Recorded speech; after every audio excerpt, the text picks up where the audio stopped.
Hello friends, स्वागत है आपका मेरे यूट्यूब चैनल पिक्सलेट में। और आज से हम फोटोशॉप की बिगिनर क्लास चालू करने वाले हैं। और इस क्लास में जिन्हें फोटोशॉप के बारे में कुछ भी नहीं मालूम है और जो थोड़ा बहुत जानते हैं उन्हें भी कई टिप्स एंड ट्रिक्स दूंगा। और मैं अपने तरफ से पूरा प्रयास करूंगा कि मैं आपको अच्छे से अच्छा कंटेंट दे सकूं। तो चलिए चलते हैं हम अपनी कंप्यूटर स्क्रीन पे। तो जब आप फोटोशॉप पहली बार खोलेंगे तो इस तरह की एक विंडो खुलेगी आपके सामने। तो यहाँ से आप न्यू फाइल बना सकते हैं। जब आप न्यू फाइल बनाएंगे तो एक विंडो खुलेगी। तो फोटोशॉप के बारे में मैं आपको थोड़ा सा बताना चाहता हूँ कि फोटोशॉप सिर्फ फोटो एडिटिंग के लिए नहीं, इसके साथ साथ आप इसमें बहुत सारे क्रिएटिव वर्क और अलग तरह के वर्क भी कर सकते हैं। जैसे अगर मैं आपको यहाँ बताना चाहूँ तो इन्होंने जो ये आपको दे रखे हैं कस्टम साइज, ये साइज रीसेंट साइज है, वो जो पहले खुल चुके हैं। सेव्ड साइज में आप जो साइज सेव करके रखें वो होता है। और इसके बाद आप फोटो से रिलेटेड जो साइज होते हैं वो यहाँ बने हुए हैं, 16 बाई 12, 3 बाई 2, 6 बाई 4, 7 बाई 5। ये फाइल जो साइज हैं, ये वाले जो साइज हैं, ये सारे साइज जनरल फोटो एडिटिंग में यूज होते हैं। इसके बाद आप प्रिंट में जाएंगे तो प्रिंट के भी अलग अलग साइज होते हैं, जो जैसे लेटर साइज होता है, लीगल साइज होते हैं, इस A4 साइज होता है। ये प्रिंटिंग वाली जो मशीनों में लगते हैं वो प्रिंटिंग के हिसाब से इन्होंने यहाँ पे सेट कर रखे हैं। आर्ट एंड इलस्ट्रेशन ये आप अपने हिसाब से बना सकते हैं, अलग अलग साइज यहाँ पे भी दिए हुए हैं। पोस्टर साइज दिया हुआ है और पोस्ट कार्ड साइज दिया हुआ है। इस तरह के साइज इन्होंने यहाँ पे ऑलरेडी बना रखे हैं। मैं आपको जो बताना चाह रहा था कि फोटोशॉप सिर्फ फोटो मैनिपुलेशन के लिए नहीं काम आता, इसके साथ आप वेब की डिजाइनिंग भी यहाँ पे कर सकते हैं। तो वेब के भी इन्होंने साइज दिए हुए हैं अलग अलग। और आजकल जैसे मोबाइल की जो साइज होते हैं उनका भी यूज होता है, क्योंकि हमको जनरली अपने जो डिजाइन बनाने होते हैं वो अपने कुछ ऐसे क्लाइंट होते हैं जिनको फेसबुक और इंस्टाग्राम में अपने ऐड चलाने होते हैं। तो ये यहाँ पे रेडीमेड इन्होंने कुछ टेम्पलेट दे रखी हैं। इसके अलावा फिल्म और वीडियो में भी ये एडिटिंग के समय काम आता है। तो अगर मैं आपको बताऊं तो जो आज पहले एक ट्रेंड चला था कि ब्लैक एंड व्हाइट से कलर करने का, तो वो पूरा फोटोशॉप के अंदर ही होता था। वो क्या करते थे कि क्लिप खोल खोल के फिर उसके बाद एडिटिंग करते थे। तो इस तरह के इन्होंने साइज दिए हैं। तो इससे ये पता चलता है कि फोटोशॉप सिर्फ फोटो मैनिपुलेशन के लिए नहीं और भी चीजों के लिए है जो यूज होता है। मान लीजिए मुझे इसके बाद एक नई फाइल और बनाना है, तो कंट्रोल न्यू, मैं उसी विंडो में चले जाऊंगा। उसका शॉर्टकट कमांड है कंट्रोल एन। आप जैसे ही कंट्रोल एन दबाएंगे तब भी ये चीज ओपन होके आ जाएगी आपके सामने। इसके बाद ओपन ऑप्शन दिखाता हूँ मैं आपको। तो ये ओपन ऑप्शन जो है, इससे आप जो अपनी फाइल है जहां भी आपके कंप्यूटर में सेव होंगी, इन फाइलों को आप, ये एक फाइल है, ये मैंने ओपन कर दी। ओपन एज, ये भी वही है, ओपन खोल देगा, फाइल ओपन कर देगा। ओपन रीसेंट, तो देखिए ओपन रिसेंट में क्या होता है, जो फाइल हमने अभी बहुत पहले खोली थी, जैसे ये फाइल एक अभी हमने खोली थी, नंबर वाइज नंबर वो दिखाता है फोटोशॉप की आप ये फाइल यहाँ से ओपन कर सकते हैं। जैसे मैंने क्लिक किया फिर से खुल गई। तो ये हमारे लिए थोड़ा इजी हो जाता है ओपन रिसेंट में जाके ओपन फाइलें करना, क्योंकि काम करते समय आप फोल्डर ढूंढते रहेंगे तो भी थोड़ा टाइम लगता है। क्लोज मतलब विंडो क्लोज हो गई। ओपन से फिर से मैंने ये फाइल ओपन कर ली। ठीक है, नई एक फाइल बना के कोई भी फाइल ओपन कर ली। क्लोज ऑल, सब कुछ बंद हो जाएगा। अगर मुझे फाइल सेव करनी है तो मैं यहाँ पे जाके सेव एज करूँगा और यहाँ पे जो नंबर है वो दे देता हूँ। अभी ये 2 दे दिए मैंने, तो ये एक विंडो खोलेगी। अब इस विंडो को समझना आपके लिए बहुत ज़रूरी है, क्योंकि जब आप फाइल सेव करते हैं तो इस विंडो का क्या मतलब है। तो यहाँ से देखिए क्वालिटी मेंटेन होती है।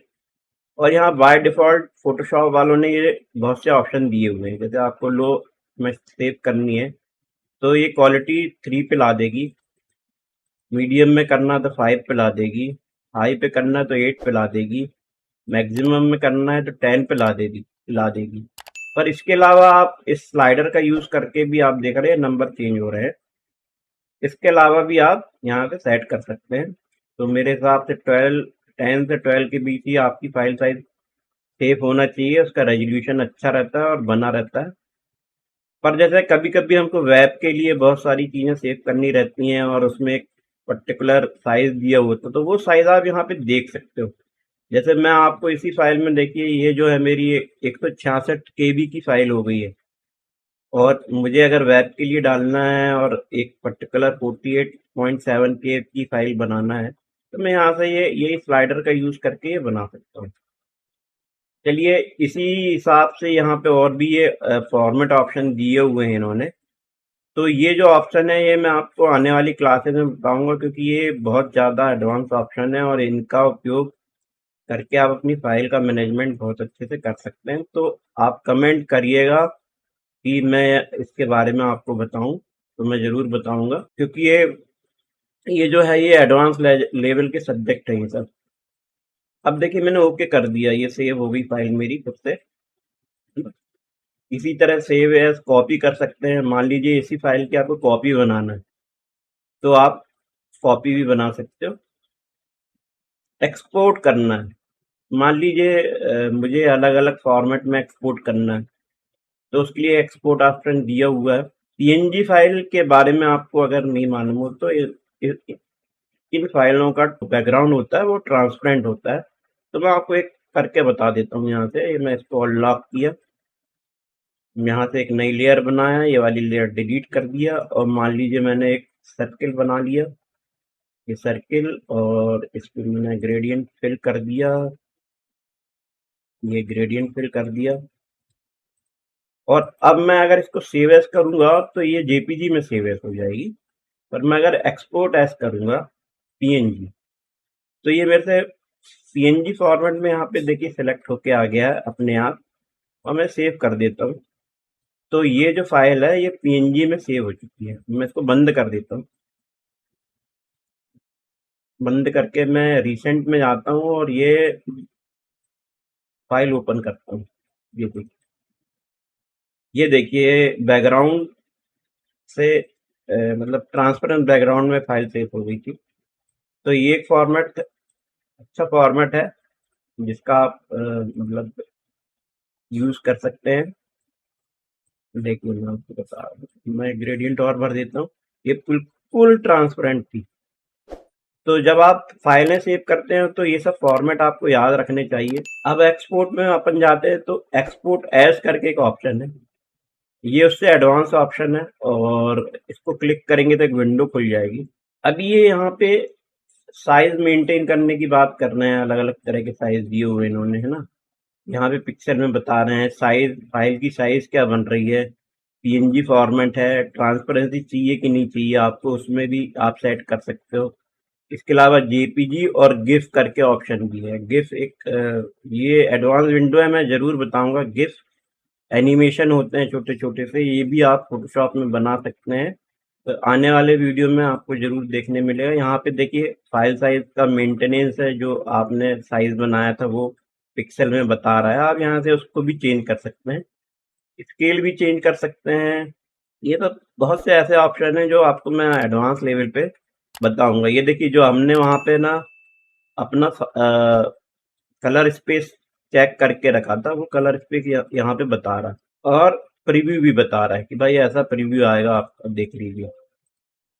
तो आप यहाँ से एक्सपोर्ट करके फाइल सेव कर सकते हैं, कि ये एडवांस ऑप्शन है एक्सपोर्ट का। एनएफटी, एनएफटी के बारे में आप लोगों ने, बहुत सारे लोगों ने जान रखा होगा। ये एक बहुत बड़ा सब्जेक्ट है एनएफटी।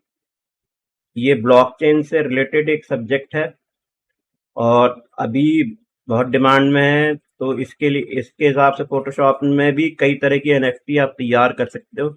आप चाहोगे और कमेंट करोगे तो मैं आपको एनएफटी के बारे में एक अलग से ट्यूटोरियल बना के बता दूंगा। और ये जो लिखा हुआ है ना, learn how to export NFT, जब आप इस पर क्लिक करोगे तो ये आपको एडोबी की साइट में ले जाएगा, और वहां पे बताएगा ये आपको कि किस हिसाब से आपको एनएफटी को एक्सपोर्ट करना है।